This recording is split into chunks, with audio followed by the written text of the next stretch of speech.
Olá, boa Oi, boa noite. noite. Boa noite, Boa, no... Robson. boa Seja noite, Viviane. bem-vindo para participar com Obrigado. a gente aqui dessa live. Muito obrigada por ter aceito o convite e vir colaborar e somar aqui conosco. Boa noite a Isso. todos e a todas que estão entrando aí para nos acompanhar. Também sejam bem-vindos. Meu nome é Viviane, eu sou diretora do Museu de Arte Sacra de Mato Grosso. Essa live ela entrega a nossa programação, que é do MAS, em casa, que engloba também conteúdos informativos e como também relacionados à vivência e o trabalho com fazer dentro do museu, né? E nesse momento que nós estamos trabalhando aqui no museu de forma parcial, porque nós não estamos fazendo atendimento ao público, né? E só a equipe que está trabalhando na parte interna. Então, por isso, o nosso trabalho ele está de forma parcial. O museu está fechado parcialmente nesse sentido. E a gente está fazendo os atendimentos que são de pesquisa, mas esses atendimentos são também de forma online, né? O pesquisador, enfim, que tem interesse de pesquisar algum determinado assunto, nós também estamos encaminhando o material de forma online e remota, fazendo esses atendimentos desta forma. E o Base em Casa, que é o nosso projeto, ele foi justamente pensado neste momento, né, que nós estamos vivendo aí de pandemia, para que a gente pudesse levar conteúdo para vocês. E a gente desenvolveu um programa, né, que traz lives que abordam conteúdos linkados, né, ao nosso afazer, que venha a ser arquitetura, venha a ser discutir sobre educação patrimonial, museal, assim também como temas, outros temas virgentes que nós estamos vivenciando nesse momento, né? A gente já trouxe temas também com datas comemorativas e outros temas que vocês acabam nos sugerindo, né? Porque nós temos um questionário aí que a gente colhe a opinião de vocês também, né? Sobre indicações, né, de temas que a gente possa estar trazendo. E essa semana é uma semana muito especial, conforme eu falei ontem na live com a Ana Lourdes, né, que é do IBRAM. É uma semana em que a gente comemora, né, o Dia Nacional do Patrimônio Histórico, foi agora dia 17 de agosto, e a gente montou essa programação justamente para discutir esses aspectos, né, em que a gente tem dentro dessa perspectiva aí, onde nós trouxemos o IBRAM, a Secretaria de Estado de Cultura, Esporte e Lazer, né, que é aqui representando o Robson, que é o coordenador de patrimônio, histórico, e amanhã a gente tem a Amélia Hirata, que é do IFAM, que é do Instituto Patrimônio Histórico Nacional da Superintendência daqui, né, do Mato Grosso.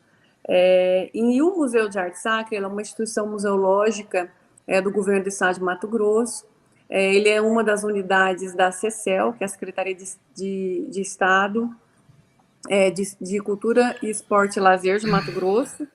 E ele é administrado hoje através de termo de parceria, que é por uma instituição do terceiro setor, que é a Ação Cultural. E eu quero agradecer aqui um patrocinador nosso, que é a Eletrofios, que é uma empresa amiga do museu, que nos patrocina com lâmpadas, tá? Muito obrigada aí, Eletrofios. Um grande abraço a toda a equipe. Em nome de Dona Zilda, agradeço imensamente esse patrocínio aí que faz com que a gente tenha luz aqui dentro do museu, né, com lâmpadas dessa empresa aí que nos assiste. Hoje, então, nós estamos com o Robson de Carvalho Araújo. O Robson, ele possui graduação em Arquitetura e Urbanismo pela Universidade Federal de Mato Grosso. Ele tem especialização em projetos de arquitetura e urbanismo em área de interesse cultural pela AVM, no Rio de Janeiro, né? E mestrado em climatologia urbana pela Universidade Federal de Mato Grosso. Tem experiência na área de arquitetura e urbanismo, com ênfase em projetos de arquitetura, complementares também, que vem na parte de elétricas, hidráulica, esgoto, né, e estrutura, e execução de obras, além de vasta experiência em computação gráfica em 2D e 3D. Também possui experiência na área de patrimônio cultural, sendo ator do Guia, né, de Bens Tombados, de Cuiabá, e dos projetos de restauro nos seguintes prédios: Palácio da Instrução, em Cuiabá, Grande Hotel em Cuiabá, Cine Teatro, Palácio dos Capitães Generais de Vila Bela Santíssima Trindade, dentre outros. Atualmente ele está na Secretaria de Estado, né, de Cultura, Esporte e Lazer, ocupando o cargo, né, de coordenador de patrimônio cultural, e ele é funcionário público, né, analista de desenvolvimento econômico e social, com perfil de arquiteto. E nós temos o tema que o Robson traz para a gente, que ele vai abordar, é sobre os aspectos econômicos e sociais nas obras de restauração de edificações históricas. Robson, seja bem-vindo. Eu acho assim que é um tema muito pertinente, né? Principalmente para a questão das pessoas que atuam nas áreas técnicas, né? Que é basicamente a tratativa que vocês sempre acabam fazendo, né? Nesse quesito de aprovação, tramitações de projetos, né? Dentro aí da CECEL, que faz esses acompanhamentos desses patrimônios tombados a nível estadual, né? Então, a gente está aí para ouvir você, quero muito te ouvir, né? E saber o que você vai compartilhar conosco nessa semana tão especial, né? Que é a Semana do Patrimônio, o que você traz aí de contribuição. Primeiramente, boa noite, Viviane, boa noite a todo o público. Agradecemos a todos os presentes. Também, em nome da Secretaria, né, da Secretaria de Estado de Cultura, Esporte e Lazer, agradecer o convite e essa oportunidade de poder falar um pouco da atuação no patrimônio, que ainda é algo que pode crescer muito. A gente pode trazer ainda muita informação, então, o nosso trabalho sempre é nesse sentido, de valorizar o patrimônio histórico e cultural de Mato Grosso e do Brasil, claro, né? Vamos colocar aqui um pouco, Viviane, a respeito até da nossa atuação e da atuação da categoria da categoria em relação ao patrimônio histórico. Eu venho do meio acadêmico, eu era professor universitário, fui professor universitário durante 12 anos, e aí acabei migrando para uma secretaria executiva, a Secretaria de Cultura, onde a gente trabalha, né, no tema do patrimônio histórico. E quais foram as demandas, as dificuldades, os entraves que nós encontramos nesse dia a dia da atuação? A formação do arquiteto ela é bastante generalista, o que é normal para qualquer formação superior, já que o campo de trabalho é muito grande. E a base histórica é muito importante nisso, só que também dá uma visão muito romântica da atuação no patrimônio histórico, uma visão muito acadêmica. Quando nós deparamos nos problemas do dia a dia, no financeiro, no econômico e no social, podemos perceber que a nossa adaptação a essa realidade é muito importante para poder desenvolver uma atividade real. Não fugindo um pouco daquela utopia, né, acadêmica e indo para algo que possa realmente colaborar com a sociedade. Então, o que se percebe? Tanto o projetista tem uma visão muito rebuscada a respeito do que se fazer, assim como o proprietário de imóvel, seja ele imóvel residencial ou comercial, ele também tem uma visão muito distante, como se fosse uma atuação distante da realidade dele, inclusive não só da realidade cotidiana, como da realidade financeira. Isso causa lacunas, com que o proprietário não procura o profissional, e o profissional também, quando atua, ele atua de uma forma muito romântica, né? Muito baseada na teoria que nós trazemos na faculdade, principalmente pela falta de experiência, e é algo que a gente vai conquistando no decorrer, né? Já são muitos anos atuando na área, e que a gente, desenvolvendo esse trabalho, pôde perceber essa dinâmica, e entendendo, observando realidades, a nossa realidade, o que acontece fora daqui, não só no Brasil, como no exterior, e aprendendo com os exemplos, né? Nós temos vários exemplos, e nós percebemos muito como isso pode ser aplicado à nossa realidade, né? Então, o que eu posso colocar aqui é uma questão bastante interessante.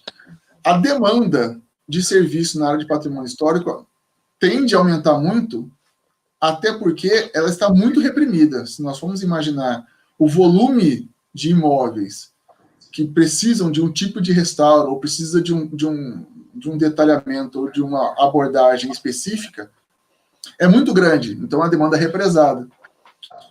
E essa ligação entre o profissional e o contratante, né, o proprietário, deve ser feita de maneira a simplificar todo esse processo, né? Então, deve ser colocada de uma maneira simples. Já é comum na sociedade enxergar o profissional, né, o profissional engenheiro e principalmente o profissional arquiteto como algo de distante, difícil acesso, devido àquela visão de ser um profissional de custo muito elevado. Mas é importante entender que esse custo, na verdade, não só está englobado ali no valor total do serviço, como você irá recuperá-lo ele durante a execução e no uso, né, do local.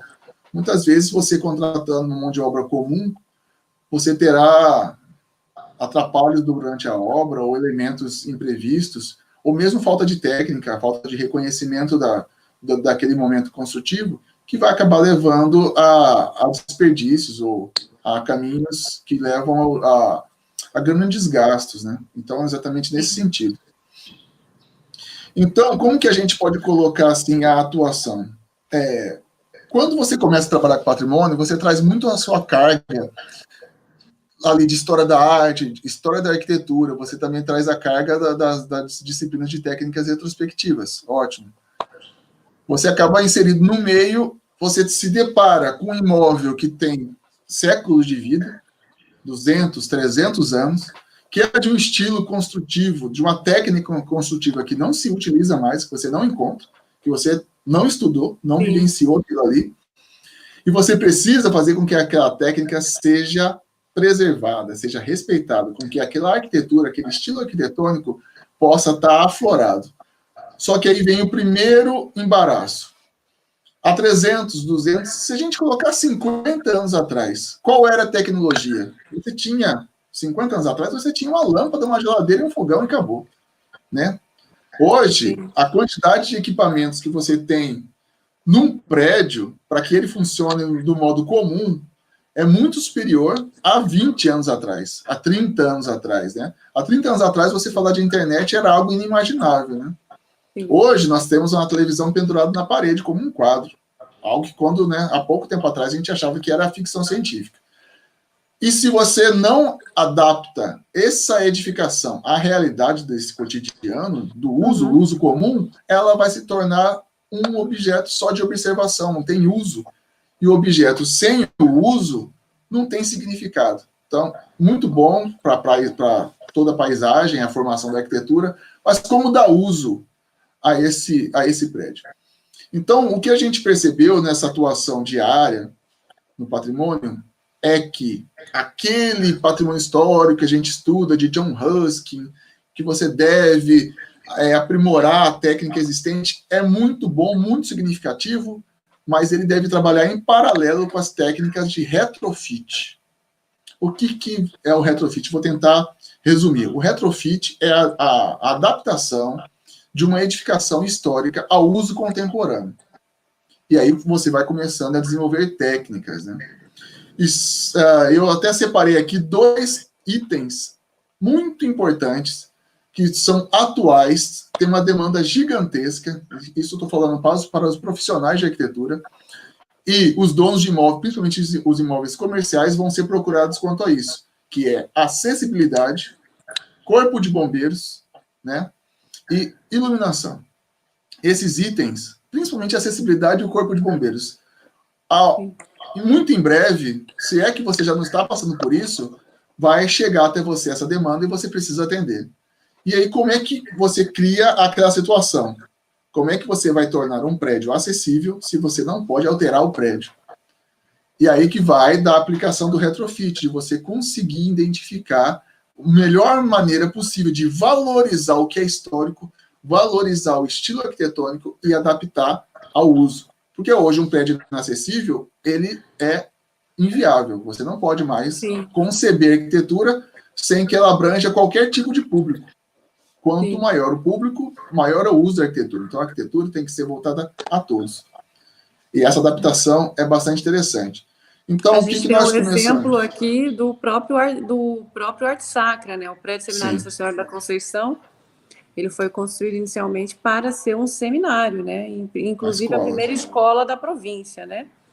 E a estrutura dele é justamente para isso, né? E sofreu adaptações no decorrer do tempo. Para que se pudesse implementar um museu, justamente também foi se adaptado para esses novos usos, né? Mas sem intervenções, né, na sua arquitetura. Então, é mais ou menos dentro dessa linha, né? Um exemplo. Isso. E é interessante que, assim, nas visitas que nós fazemos para pegar como referência, ou convênios que nós fechamos fora, principalmente em São Paulo, no Rio de Janeiro, você pega alguns exemplos que podem aumentar essa sua visão sobre a intervenção no patrimônio. Na Pinacoteca de São Paulo, que é um prédio neoclássico, que tem aproximadamente aí uns 150, 200 anos, foi necessário colocar elevador, porque é um prédio com vários pavimentos e que você... E as passarelas também, né? As passarelas também foram adaptadas, que imitam um aço cortem, né? E a mesma linha vai toda para o elevador também, né? Exatamente. Mesma composição. Então, o fato da Pinacoteca apresentar a arte para o público, a primeira arte é do próprio prédio. Então, qual foi a interpretação do arquiteto? Fazer com que novas obras de arte possibilitassem a acessibilidade. Então, se você for reconhecer, existe uma placa no elevador lá, porque toda a estrutura do elevador foi concebida do modo de ser mais um elemento de arte dentro do prédio. Mas o mais importante disso tudo é o seguinte, você consegue facilmente reconhecer que o elevador não faz parte do prédio histórico. Sim. Então, aí que está a grande sacada do retrofit. Sim. Você conseguiu levar o elemento para o prédio se tornou muito mais viável, muito mais sustentável, então ele vai dar retorno para a sociedade, ele vai atingir as camadas sociais, as camadas de locomoção, de ocupação do espaço, ao mesmo tempo valorizando, né? Então, sim, você tem um elemento, então é bastante interessante, e aí você começa a trazer para a realidade, porque você percebe que há como preservar o estilo e aí atendendo todas essas necessidades. Então, o nosso primeiro exemplo nesse sentido nós podemos dizer que no Arte Sacra as estruturas que estão montadas dos altares e o processo de montagem dos altares, sim, ele vai para dentro desse conceito. Exatamente. Já é um processo... Foi bem no começo da nossa atuação, acho que já tem uns 6 anos, isso daí, 7 anos. E foi feita exatamente uma estrutura metálica para poder dar o suporte, né? Sim, a gente ficou... Sim. Nos altares, e exatamente, se você for imaginar, o prédio do seminário não tem estrutura, né? Ele é todo autoportante, ele não tem estrutura de metálica nem de concreto. E você inseriu um elemento metálico ali exatamente para possibilitar a inserção de novas peças. Então, você tem um, sim, prédio colonial com uma estrutura contemporânea recebendo ornamentos de vários estilos que pertenciam, né, às igrejas da região. Do período exatamente. Colonial e neoclássico, né? Exatamente. Diferente. Isso. Nós temos, então, nós temos duas situações, né? Porque a gente tem a estrutura e a gente tem a obra inserida na própria estrutura, né? Que é a obra de, sim, arte, né? Exatamente. E a estrutura possibilitou, né, que a obra de arte ficasse acessível à população. Porque não haveria outra maneira. Então, você tornou algo viável, viabilidade. É isso que é importante, sim, colocar e entender. A gente comentou sobre, mas as pessoas não sabem. Então, assim, vocês que sempre visualizam os nossos altares aqui montados, que a gente sempre está postando fotos, né? Eu fiz uma live pelo TikTok recentemente falando sobre eles.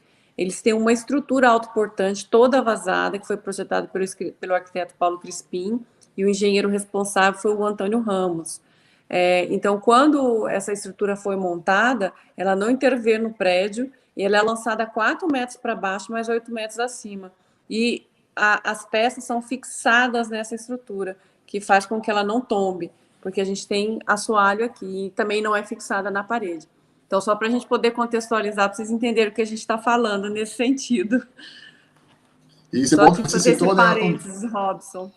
Não, tranquilo. Você citou o nome de 2 profissionais. O Antônio Ramos Corrêa foi um grande colega que ensinou muito para a gente. Depois de trabalhar, sim, com ele na perícia técnica do Estado, e foi alguém que deu uma base estrutural muito boa para que a gente pudesse se desenvolver. E eu estava colocando que, assim, a nossa primeira experimentação nesse sentido, do uso do retrofit para ocupar um prédio histórico, foi no Palácio da Instrução. O Palácio, sim, da Instrução é um prédio de planta neoclássica, mas ele tem ornamentos ecléticos, né? Durante a execução, fugiu um pouquinho do projetado. Então, a gente tem essa interpretação. Entendi. E para que houvesse a Bienal, né, a itinerante, a Bienal de São Paulo, né, a Bienal de Arte de São Paulo itinerante aqui em Cuiabá, foi necessário adaptar o prédio. Então, o que nós fizemos? No pavimento superior, onde ficou localizadas as obras de artes, nós utilizamos de trilhos eletrificados, onde você poderia colocar a iluminação em qualquer posição. Isso dá uma grande variedade de uso e de modo simples e rápido. E Sim. fica muito simples, muito fácil de perceber, porque você tem um forro lá, um prédio que não tem estrutura de concreto, né? Você tem assoalho e forro de madeira, e preso nessa estrutura, mais ou menos 1 metro abaixo, você tem os trilhos metálicos, são perfis delgados, bem finos, onde você pode colocar a luminária de qualquer tipo, na verdade, né? Ele é eletrificado em 220 volts, e você pode iluminar com mais determinados efeitos. Então, você dá uma gama de possibilidades para o design luminotécnico trabalhar. Ele sabe que ele tem aquela estrutura. E isso, qual foi o ganho com o prédio? O prédio pôde receber não só esse evento, como qualquer outro evento, de uma maneira muito dinâmica, sem ter que realizar qualquer tipo de mutilação ou inserção de elemento que fosse tumultuar a paisagem, né? Tumultuar a ambiência do prédio. Então, é uma estrutura que ficou ali disponível e o uso já foi disseminado, né? Nós fomos multiplicando dessa maneira essa interpretação, principalmente no seguinte, isso eu queria colocar também, Viviane, é muito comum, porque assim, nós cobrimos o estado todo. Ao todo, nós temos 107 processos de tombamento. Não são 107 prédios. Tem processos que são de poligonais, onde estão inseridos centenas de imóveis, né? Então, são mais de 1.000 imóveis. E esses processos estão espalhados pelo estado todo. E é muito comum as pessoas do interior nos procurar. Por quê? Existe um profissional na cidade, ou alguém que os atende, né? Por exemplo, uma igreja em Acorizal. Olha, nós temos aqui, conseguimos um profissional, o arquiteto, que é importante ressaltar, né, que o arquiteto é o único profissional habilitado para trabalhar com patrimônio histórico, né, a resolução 51 do nosso conselho, o CAL, e esse arquiteto, ele nos procura com aquela visão pura da arquitetura.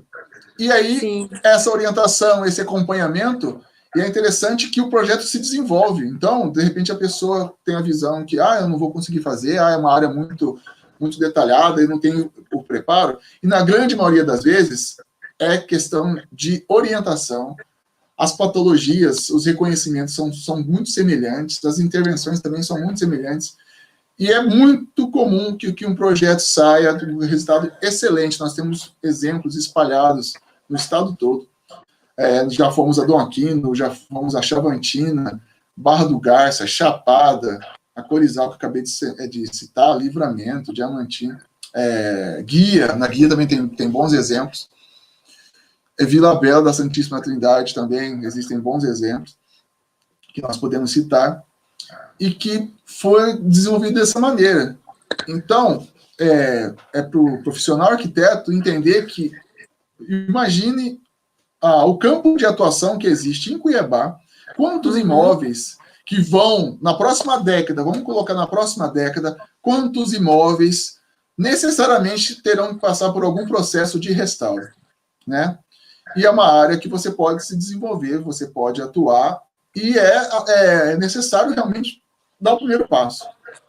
Você acha que existe uma certa inibição desses profissionais por achar que é muito complexo o trabalho nesse sentido com a restauração de algumas edificações, né? Sim. Seria mais ou menos essa linha? Isso, porque o que nos é passado? O patrimônio histórico costuma ser prédios de nível arquitetônico muito elevado, né? Você tem prédio aí neoclássico, rebuscado, com elementos.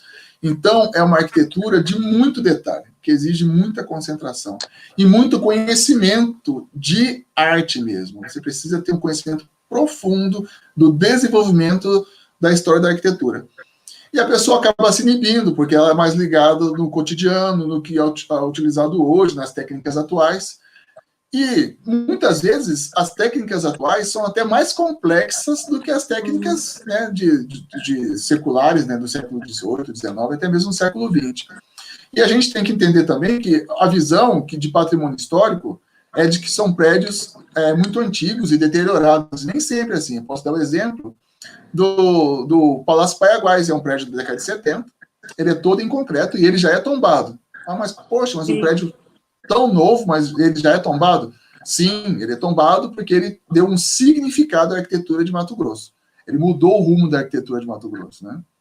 Isso a gente pode citar tantos outros exemplos que pode ser colocado aí. E essa vivência, essa aproximação do profissional com essas técnicas vai fazendo com que a sua expertise alcance o público verdadeiro, né, que é aquela pessoa do dia a dia, porque a gente cita aí exemplos de magnitude, né, são prédios, mas tem aquele proprietário que tem aquela casa, lá no Dom Aquino, no bairro Dom Aquino, né, ou então lá na Lixeira, que nem tombada e que essa pessoa precisa restaurar o imóvel, né, às vezes é problema com cobertura, ou mesmo problema com infiltração, ou um piso que precisa ser recuperado, e precisa da atuação de um arquiteto restaurador, porque o que vai acontecer se não tiver essa experiência?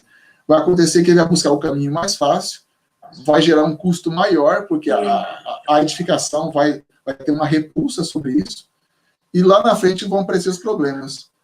Posso dar um exemplo simples? Se você tem uma parede, né, um painel, e no material orgânico, seja taipa, seja adobe, é muito comum você utilizar uma técnica atual, você usar um reboco comum, que num primeiro momento ele vai atender, você terá a cobertura toda feita, só que essa ligação nunca será boa entre o orgânico e o químico. Então o orgânico vai acabar expulsando. Então daqui a pouco você tem um problema pior do que aquele original. Você tem que trabalhar no traço original, né? Na verdade, você tem que trabalhar exatamente num traço com que aquele material orgânico incorpore. E aí você vai gastar menos, porque é um traço mais barato, porque os materiais são mais simples, né? A mão de obra é a mesma, e você terá um resultado muito mais satisfatório do que você usar uma técnica, né, contemporânea. Então, essa sensibilidade, né, de conseguir captar qual é a grande necessidade daquele sistema construtivo, né? Claro que isso tudo pede estudo e pede experiência, né? Pede aplicação com material. A gente não aprende a lidar com material orgânico do dia para a noite no primeiro projeto, na primeira obra. Com essa vivência. Até a própria tinta, né? Nesse caso da terra crua, né? Que você tem a própria tinta é feita de cal, né? A tinta de cal é muito mais barata que uma tinta acrílica, né? Se você for analisar nesse contexto. Sim, então você tem aí que faz com que a edificação possa respirar, né? Nesse sentido. Sim, sim. Assim como, Viviane, você falou da tinta de cal aqui, assim como existem alguns elementos que merecem um restauramento, uma restauração pura, um aproveitamento puro do prédio. Foi o trabalho que a Ação Cultural fez lá no Chafariz do Mundel. Sim. Né? O Chafariz do Mundel, para quem não conhece, é aquele elemento prismático que fica ali na Praça Bispo, onde na década de 90 existia um terminal, né? Sim. E é uma localização muito emblemática da história de Cuiabá, porque dividia o centro do Mundel, então eram os ricos e os pobres, vamos colocar assim, era a população em geral e a população mais abastada, né? Muito importante colocar isso. E por ser também a dimensão muito pequena, a técnica utilizada ali foi de descobrir as camadas, então descobriu-se a camada original do prédio e se resgatou a originalidade dele. Sim, né? Mas é um caso específico. Através da prospecção, Isso, mas é um caso específico porque ele é um elemento de paisagem, ele compõe a paisagem. As pessoas não vão entrar lá dentro e precisar de ar-condicionado, precisar de um monitor, não. Isso não acontece lá. Então, nesse caso, foi evidenciado a restauração plena, que é aquela tradicional e que, né, tanto se almeja, né? E que, né, inclusive, ele serviu de referência para uso e aplicação de materiais, né? A gente acompanhando toda essa busca das camadas, é muito interessante que, paralela à busca das camadas, você vai encontrando outras informações. E uma informação muito interessante que nós encontramos ali, o arquiteto até me chamou no dia para demonstrar, inicialmente... O André fez o acompanhamento e a parte de projeto é a Berenice, que faleceu, né? Querida Berenice. Eu não sabia que Berenice tinha falecido. Faleceu, enfim. Berenice faleceu. Sim. A gente fez, inclusive, uma live, uma programação especial dedicada a ela. Ela faleceu. Nossa. Ela era lá do Rio Grande do Sul, né? Isso. A origem dela. Certo. Então, o André, na sua prospecção, ele conseguiu descobri uma coisa muito interessante. O chafariz do Mundel, ele inicialmente não tinha ornamento. E os ornamentos foram inseridos depois. O que isso? Qual que é a interpretação dessa? Existe uma Cuiabá em relação à técnica construtiva. Uma Cuiabá antes e uma Cuiabá depois da Guerra do Paraguai. Por quê? Sim. No final do século XIX, houve uma migração muito grande de italianos. Isso depois da Guerra do Paraguai, uma migração muito grande de italianos para Cuiabá. E eles trouxeram a técnica deles de construir e também os ornamentos neoclássicos. Então, você construía antes baseado com a técnica dos bandeirantes, né, que foi a técnica original aqui da nossa região, uma técnica bastante orgânica, muito mais rústica, e isso foi sendo refinado. Então, originalmente, o chafariz era um prisma comum, simples, e aí, com a vinda dos italianos, foi possível que ele tivesse aquela estética neoclássica. Então, são de momentos diferentes. A gente percebe e a ideia não era essa. A gente percebe isso porque aquele contorno, né, das entradas para o chafariz, isso. Ele foi encaixado posterior, né? Você tem até que é aquela moldura, né? Vamos colocar a moldura desse portal. Né? Essa malha, principalmente desse portal, né? Que é as portadas de entrada. Ela foi encaixada posterior. E aí você, no processo, enquanto fez as camadas, né? A gente conseguiu visualizar isso. E também na parte da cúpula, para a retirada, né, da árvore, porque ele tinha uma árvore que caiu em cima dele, e havia também uma outra árvore que estava crescendo na cúpula, né? Sim. E com isso teve que fazer essa remoção de algumas partes dos tijolos, e nessas remoções eles voltaram também para a própria edificação, não foi colocado outro elemento no lugar deles, né? Então, com isso, a gente conseguiu ver alguns detalhes, né? Nesse sentido, né? Então, só para acrescentar que é muito comum a gente ver vegetação crescendo em patrimônio histórico, né? Sim. Tem que entender o seguinte, que o patrimônio histórico é feito de material orgânico extremamente fértil. Se você tiver acesso de água nesse material, você vai criar o ambiente perfeito. Então, é bastante comum, né, que vegetação cresça e cresce mesmo, né? Então, não é algo raro de se acontecer. Sim, para dar liga se usava esterco, né? Adubo.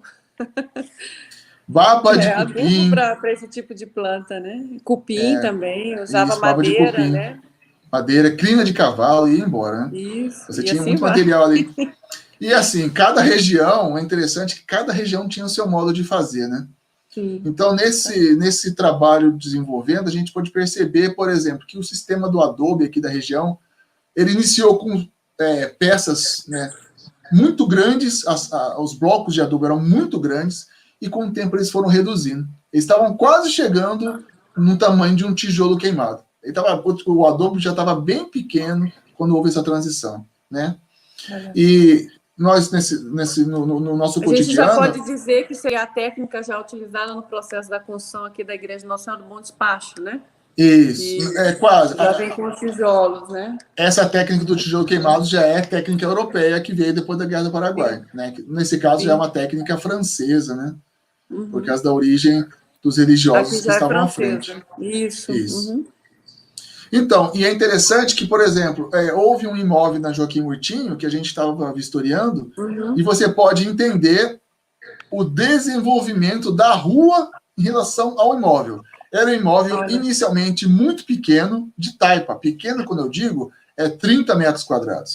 2 águas, uma caindo para a rua, uma caindo para o quintal do fundo. E era isso. Em algum momento, esse imóvel foi ampliado. Por quê? A necessidade aumentou. Sim. E aí você tem um acréscimo em adobe. Então, nós temos um imóvel do século XVIII, originado do início de Cuiabá. No século XIX, ele foi ampliado com adobe, né? E aí, com a valorização, se tornou um imóvel muito valorizado, já no final do século XIX, início do século XX, ele recebeu aquela fachada neoclássica, que foi muito comum aqui em Cuiabá. Você tinha a fachada colonial, com os desenhos, o beiral bem incisivo, E, pelo modismo da época, muito pela influência dos italianos, você faz paralela à fachada, então você tem a fachada, você constrói um outro elemento, em estética neoclássica, ou eclética, dependendo dos ornamentos, né? E para isso você utiliza do tijolo queimado e a platibanda. Então, você não enxerga mais telhado.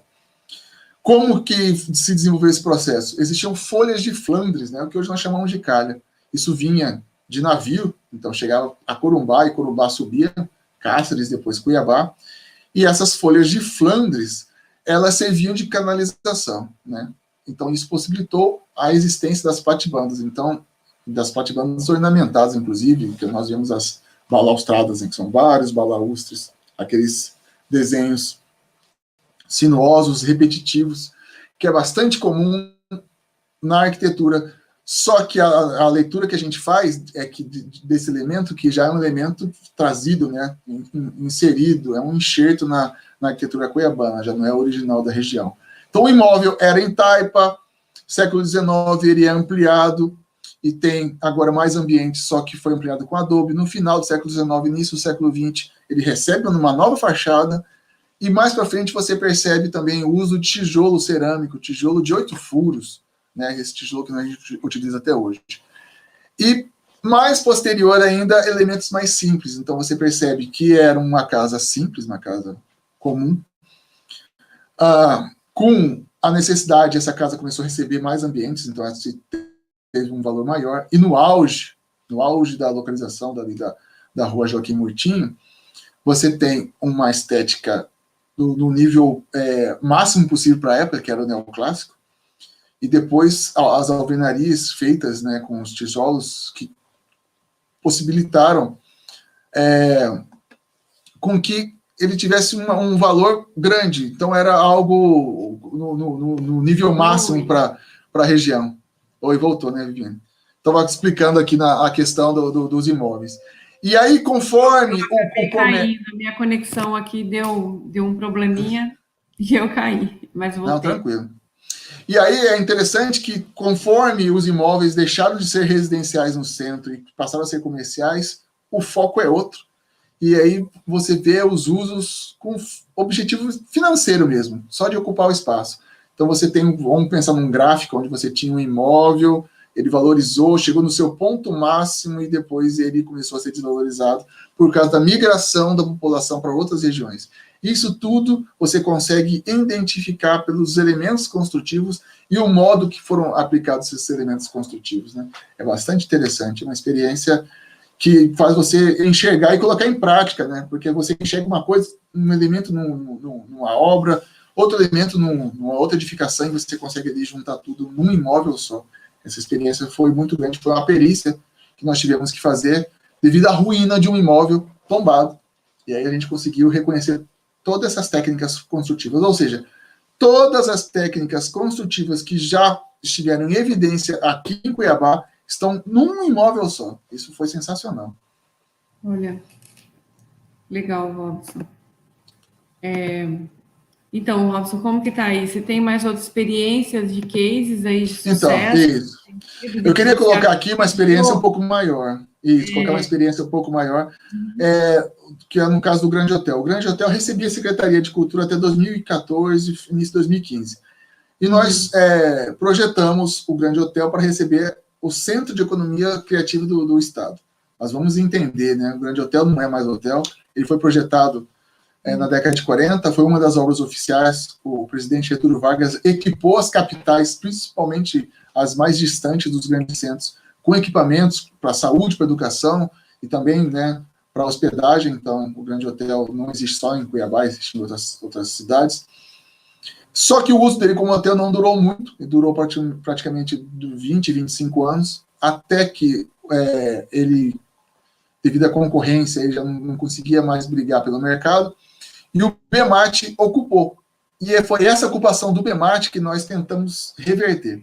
Quando o BEMAT ocupou o prédio, ele foi agindo conforme a necessidade. Então, tira a parede, tira a porta, coloca a caixa de ar-condicionado na fachada, né, fecha vão, abre outro vão, esconde escada. Então, qual foi a ideia principal desse projeto do Grande Hotel? Fazer com que a estética lá original do neocolonial, né, que é o estilo do prédio, que foi empregada lá em 1940, fosse valorizada, só que ao mesmo tempo dando um uso, porque é um uso extremamente contemporâneo. Economia criativa é uma discussão recente e que fomenta o mercado, né, que até pouco tempo não era enxergado, e que ele é gigante, né? Então, qual foi a grande ideia? Por exemplo, voltar as portas dos quartos todas nas posições originais, né? Porque hoje tem um tumulto visual, e no projeto ele tinha todo um ritmo, né? Só que, né, muitas dessas portas, na verdade, são decorativas, eles estão ali para compor, para que o público que esteja acessando o prédio entenda como ele funcionava como um hotel, mas lá dentro de cada ambiente você tem a tecnologia de último nível, de ponta mesmo, né, dentro de um ambiente. Mas, poxa, mas eu preciso preservar, eu vou ficar rasgando parede, vou ficar furando laje, nada disso. Elementos de sobrepor, elementos aparentes mesmo. Você percebe que aquele elemento está compondo uma nova tecnologia, trazendo possibilidades ao prédio, né? E o mobiliário trabalhando sempre de maneira a evidenciar esses momentos, né? O momento atual, o momento histórico. Só que, claro, para não deixar de valorizar, nós demos ênfase às suítes principais, né? Para que ela pudesse atender a função de educação patrimonial. Se alguém quiser entender como que funcionava uma suíte de um hotel de luxo na década de 1940, pode visitar, entender. Então, você tem o mobiliário, as louças, toda a decoração para que exista essa ambiência, essa colocação do usuário no momento histórico, né? Também colaborando. Mas, claro, você não pode fazer o prédio todo assim, porque senão ele torna inviável, né? Então, o prédio todo adaptado. Conseguimos, inclusive, retirar, porque ele foi muito enxertado, o prédio. Lajes que eram telhados foram colocados novos ambientes, acrescentaram geometria mesmo. O prédio, ele expandiu, ele perdeu a forma. E ele acaba que fica muito tumultuada a forma, né? Porque quando você cria uma forma, você tem um conceito. E você vai puxando, isso vai causando confusão visual. Então, o nosso trabalho foi de limpar. Hoje é fácil tirar a caixa de ar-condicionado, não existe mais isso, né? Hoje a gente pode colocar ar-condicionado de outras maneiras, né? Hoje a gente usa cassete, usa split, usa high wall, vários tipos, que não usa mais, né, ar-condicionado de janela. Então, isso foi muito bom para poder limpar, né? E o ritmo das aberturas, que algumas janelas tinham sido extintas por causa de ar-condicionado. Então, a gente conseguiu voltar ao ritmo de aberturas que dava estética valorosa ao prédio, né? Que a época foi espantoso. A época Cuiabá, tinha o Hotel Centro América, tinha algumas outras pensões no centro, e de repente eles demoliram, né, o cinema que havia naquele terreno, Joaquim Murtinho, esquina com Getúlio Vargas, e a população se impressionou, né, porque era muito comum o pessoal passear na época era Jardim Alencastro, não era nem Praça Alencastro. E eles ficavam ali admirando a construção.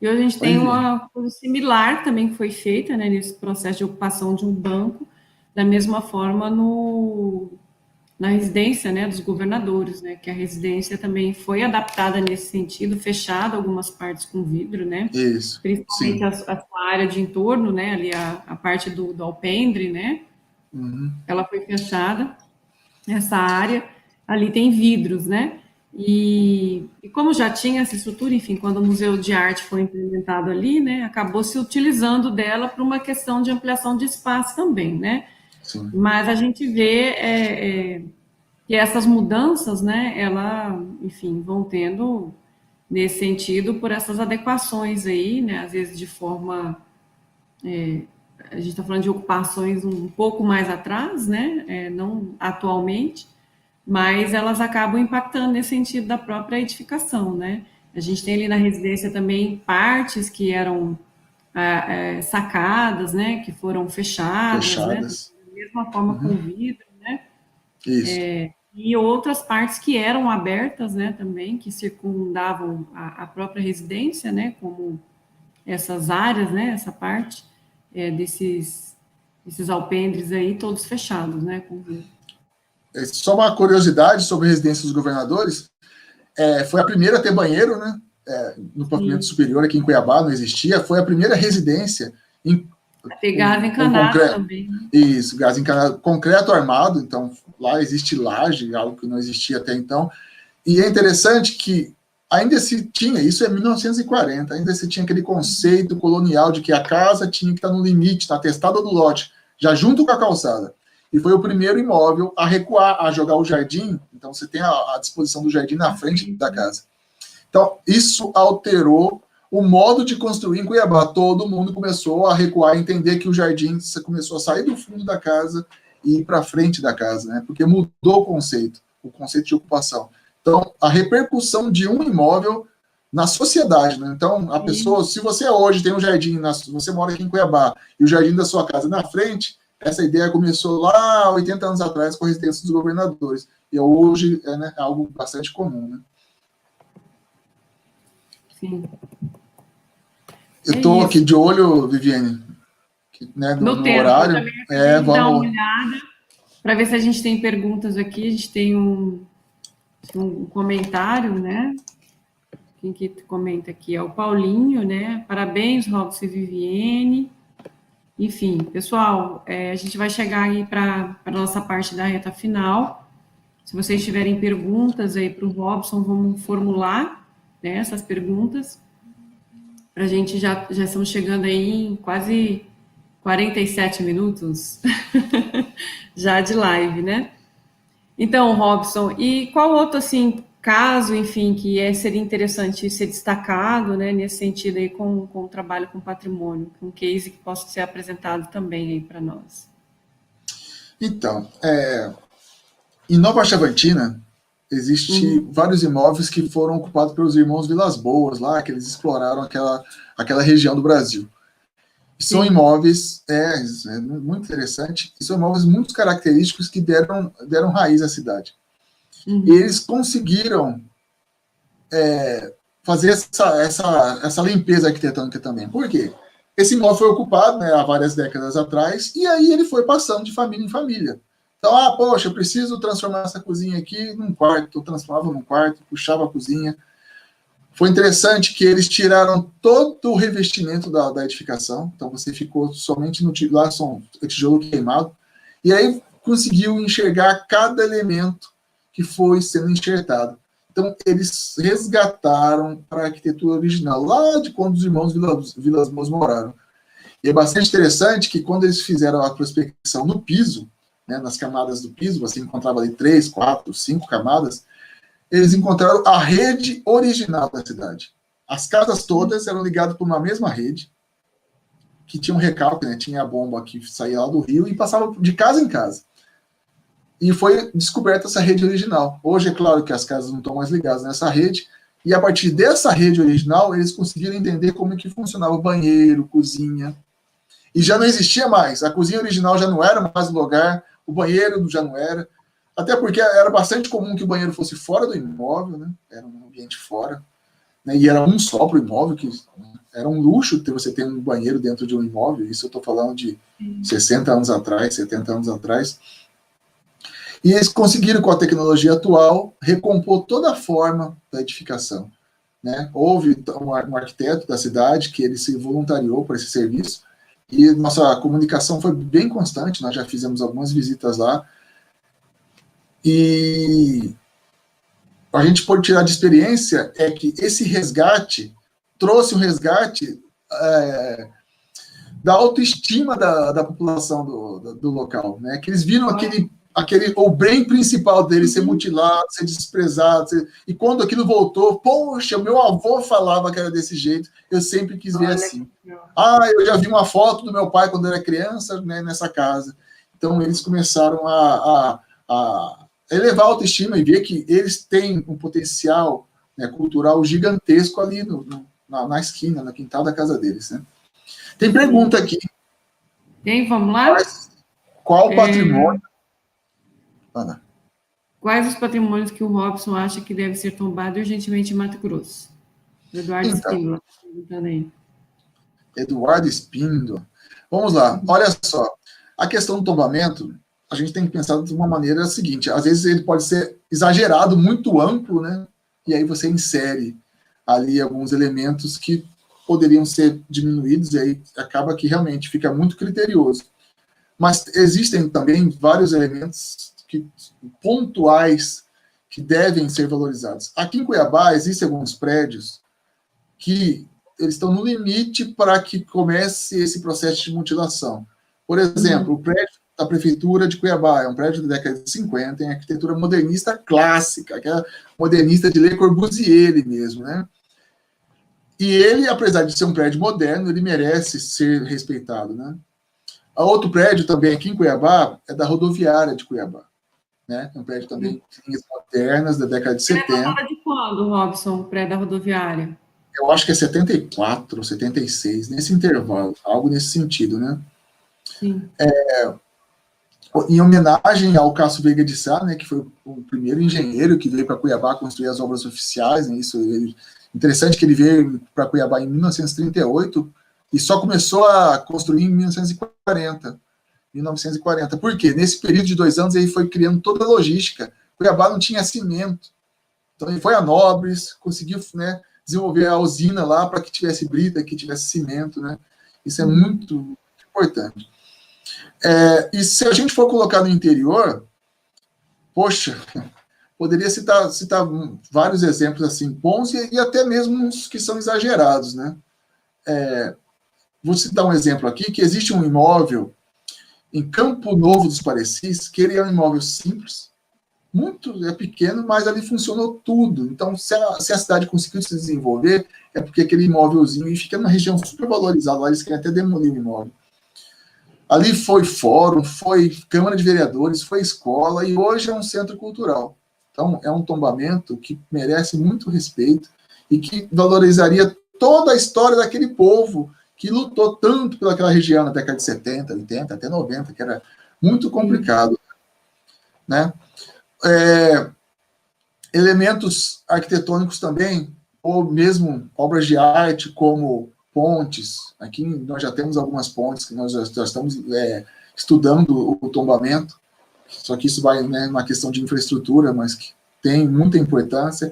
E no interior, principalmente na região norte do estado, nós encontramos muitas pontes que são obras de arte, são pontes em madeira, que estão lá há 40, 50 anos, né? E que não só representam um canal de comunicação entre regiões que era de grande dificuldade, com uma técnica muito esmiuçada, muito detalhada na prática do uso do material, né? Sim. Então a gente pode colocar muita coisa. Bacana, Robson. Pessoal, estamos chegando aí para a reta final. Se não deu para a gente alongar mais a conversa, que está maravilhosa, né, Robson? Senão a gente vai trazer vários e vários pontos, aí, vários cases desenvolvidos nesse sentido de acompanhamento, né? E vistoria que a CECEL também faz, relacionado aos patrimônios que são tombados a nível estadual, e analisa esses projetos, né? Grande parte desses projetos cai na sua mão, né, Robson, para poder dar o parecer, algumas adequações também. Eu acho isso muito bacana, porque além deles darem o parecer, eles também pedem para que o projeto seja adequado para o profissional, enfim, que está assinando, né, o arquiteto fazer as adequações necessárias de acordo com as recomendações que a equipe, ao analisar, passa, né. Então, eu acho isso muito bacana, de dar essa devoluta e também de poder conversar com esses profissionais no sentido de dar a orientação mais adequada. E hoje a CECEL, ele não falou, mas eu vou falar, né? Nós somos colegas de trabalho. O Robson, no departamento, lá eles têm historiadores, tem também engenheiros, né? São 2 engenheiros, 2 arquitetos, o Ivan, mas e o Robson também, que ajudam nesses acompanhamentos aí nesse sentido, né? E assim, é uma equipe que tem muito tempo, né, Robson, de atuação dentro da própria área, né, e condições para esses acompanhamentos, para esses pareceres nesse sentido, né. E, assim, parabéns pelo trabalho que vocês desenvolvem, né, lá na coordenação de patrimônio da CECEL, e também vem nos orientando bastante, né, com as nossas ações dentro dos museus e as próprias intervenções, o que a gente vem fazendo, né, para essas adaptações dos novos usos, passam por eles, né? Para estar sempre, e sempre estiveram sempre dispostos, né? A gente também chama, ó, corre aqui, dá uma olhadinha para ver essa adaptação que a gente está fazendo, né? Dado aqui, vamos discutir antes de encaminhar o projeto também, né? A gente sempre tem essa conversa muito aberta, né? E vocês lidam isso com todos os profissionais. Eu acho isso muito bacana, muito legal, essa forma acessível, né? Que vocês estão ali para esses atendimentos, né? E Inclusive, parabéns, Viviane, né, a todos os isso. profissionais também que lidam com patrimônio, porque eu acho que a nossa grande semana, né, do patrimônio também, ela acontece porque a gente tem os profissionais aí que estão atuando, né, e fazendo um trabalho aí de forma espetacular, né? No sentido com todas as limitações que nós também temos, né? Quem atua dentro desse setor. Só acrescentar uma informação que, assim, a CESAL está de portas abertas mesmo para receber os profissionais, né? Para facilitar essa comunicação, nós digitalizamos todos os processos de tombamento, então o profissional hoje, a gente consegue enviar por e-mail da pessoa, então é um arquivo digital, acessível. Antes você tinha que ir até o local e pegar um processo, né, com papel, um processo de 40 anos. E lá nós também recebemos de modo didático. Nós temos elementos arquitetônicos, nós temos experiências que possamos ou podemos trocar ou passar adiante. Então, o que nós mais queremos mesmo é que o profissional que atua na área do patrimônio histórico venha, né, até a CECEL, até a Secretaria de Estado de Cultura, Esporte e Lazer, para essa troca de informação, essa troca de experiências, né? Isso a gente está sempre trazendo o profissional para próximo, né? Para que aquele local é do profissional, né? Aquele local é para valorizar a cultura, né? E a cultura está na mão dos profissionais. A gente é só uma ferramenta para que isso se torne viável, né? Isso aí. Pessoal, muito obrigada pela participação de todos vocês aí conosco, né? Amanhã tem mais, a gente não para por aqui, né? Amanhã a gente está com a Amélia Hirata, que é uma técnica lá do IFAM, né? Da Superintendência daqui de Mato Grosso, arquiteta também, né?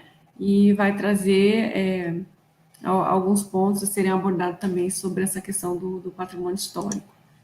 Obrigada, Robson, pela sua participação, pela gentileza de colaborar com a gente aí com o seu conhecimento e com toda a sua experiência na prática. Tá bom? Gente, bom final de semana. Hoje sextou, todo mundo em casa, né? Não vamos sair. A nossa contaminação está caindo, né? Graças a Deus, né? Está sendo controlada, mas vamos continuar tomando os cuidados, né? Higienização das mãos, utilizar a máscara, né? E estar sempre nos cuidando aí para que a gente cada vez mais diminua essa taxa da contaminação aí do Covid, né? E quero também dizer aqui um grande pesar do Museu de Arte Sacra, né? O nosso grande sentimento de toda a equipe do museu, devido ao falecimento da Regina Pena, uma artista plástica mato-grossense que faleceu, né? E a gente deixa aí o nosso sentimentos, os nossos pesares aos amigos e aos familiares. A Regina Pena, ela tem uma das obras dela colocada aqui no muro, né? Que é a Via Sacra Contemporânea do museu, que está no entorno do muro de Arrímel, que segura o morro do Bom Despacho, onde está a igreja e o Seminário Nossa Senhora da Conceição. Ali tem uma pintura da Via Sacra e tem obras ali de artistas que já faleceram, né? Nós temos ali obra do Benedito Nunes, da Regina Pena, do Adir Sodré, né? Que são artistas que estão nos deixando aí. E a gente ainda continua com obras, né? Os artistas de Jonas Barros e também do Gervane de Paula, né? Que Deus ainda vai deixar eles permanecer bastante tempo perto de nós e produzindo bastantes trabalhos, né? Então, o nosso pesar aí a todos, tá? Nesse sentido, dessa perca de uma grande e brilhante artista plástica aqui do nosso estado. E a obra dela, ela fez o ato, que é o ato onde Jesus Cristo encontra a Verônica, né? E seca o seu rosto, né? Na toalha, e ela fez esse ato, né, da via sacra. e está aqui colocada entre essa via sacra contemporânea que tem a participação desses 5 artistas que eu mencionei. Robson, obrigada, boa noite e boa noite a todos, e acompanhe o museu aí em todas as nossas redes sociais. Boa noite. Obrigado, Viviane. Tchau. Tchau. Tchau.